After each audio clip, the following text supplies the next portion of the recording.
I believe we're getting to the point now where the system for the Comex and the LBMA, London Bullion Market Association, it's often just called the London Gold Market.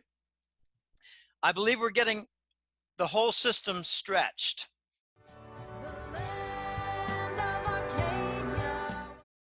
Hello there, my friends. Chris Marcus here with you for Arcadia Economics. And today, a quick excerpt from an interview I did with Jim Willie back on January 3rd of 2020, where he talked about some of the pressures that have been building on the LBMA and the Comex. And certainly as I continue to hear concerns about the deliverable metal there, and especially with what's been going on in the palladium market recently, I thought this one would be a good one to chop out and share again. Now, certainly I know there's some people only like hearing the full interview with Jim. So the links for, it was divided into two parts. Links for both parts are down below if that's what you would like. Although obviously some of those interviews are a little bit on the longer side. So for folks that like the shorter excerpts, I thought this would be a relevant one worth sharing. And with that said, I think you'll enjoy. So here we go. Although just one last thing, because you've mentioned it a couple times throughout our call today, going back to gold, just if you could give a quick comment and then can let you run, because I sure do appreciate your time today. Starting to hear whispers from a couple different places about LBMA golds are possibly getting close to the point where someone's taken a lot of delivery and maybe reaching a break point. Have you heard anything to that effect? Well, the entire exchange for physical that came into being in a big way and big volume early in 2019, that is evidence of a breakdown because the volume of the faked delivery to close out contracts exceeds by a factor of 2 or 3 to 1 the global mine output. So you're starting to see evidence of a breakdown. And then 2 months ago, they had a new category of gold. It's eligible and then register, but now there's a new one called pledged. Yeah, yeah. And I like to call it, it's not a pledged category, it's a stolen category. I mean, let's get real. I don't go for nonsensical names and nomenclature. What they're doing is they're stretching the hypothecation of legitimate gold accounts. And I would not want to have a family fortune sitting in a European bullion bank account.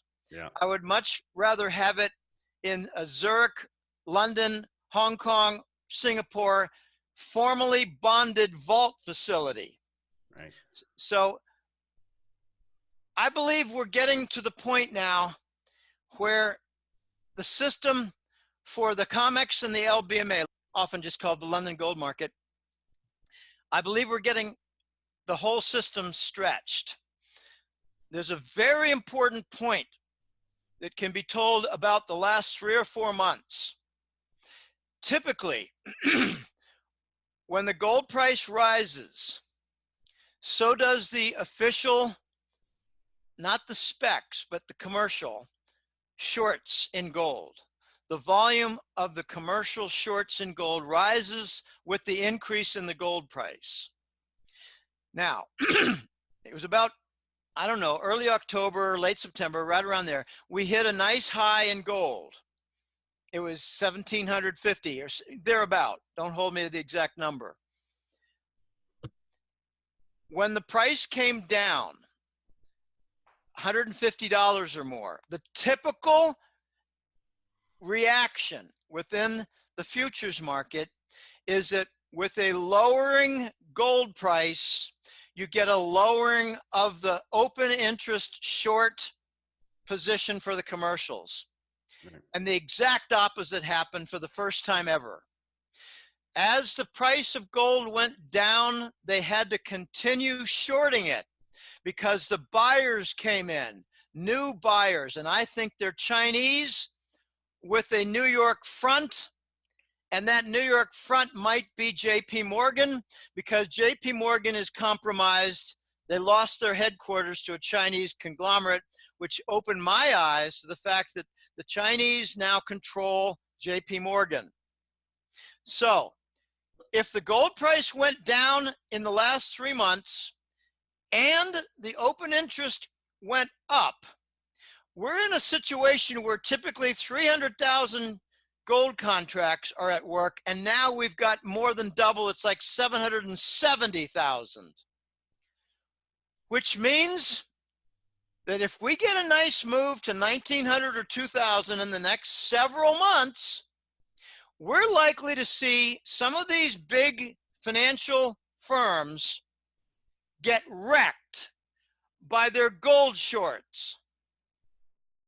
Now, I argue that Credit Suisse is already in that position.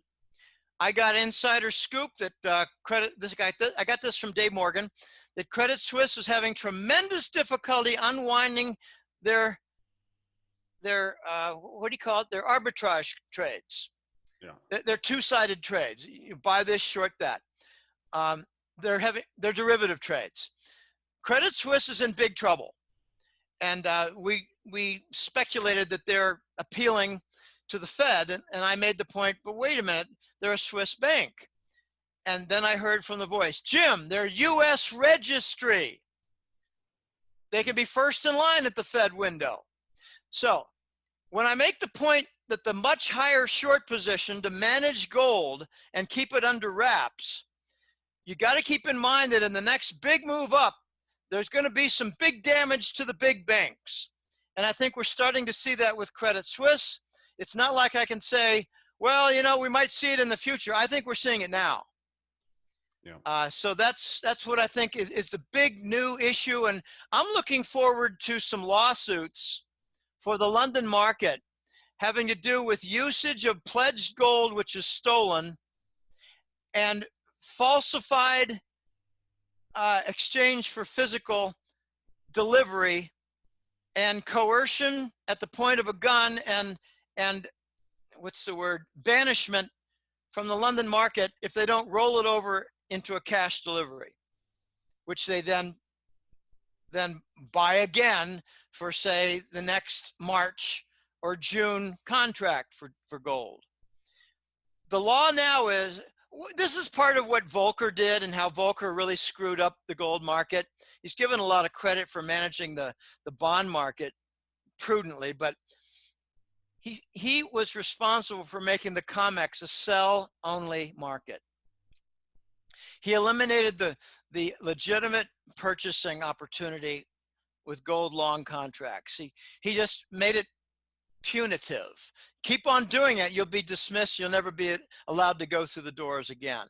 In other words, you'll never be able to be active in the trading in the gold market. So, you know, I think we're going to have some very surprising events. You know, Turkey is in the news as having a digital gold market.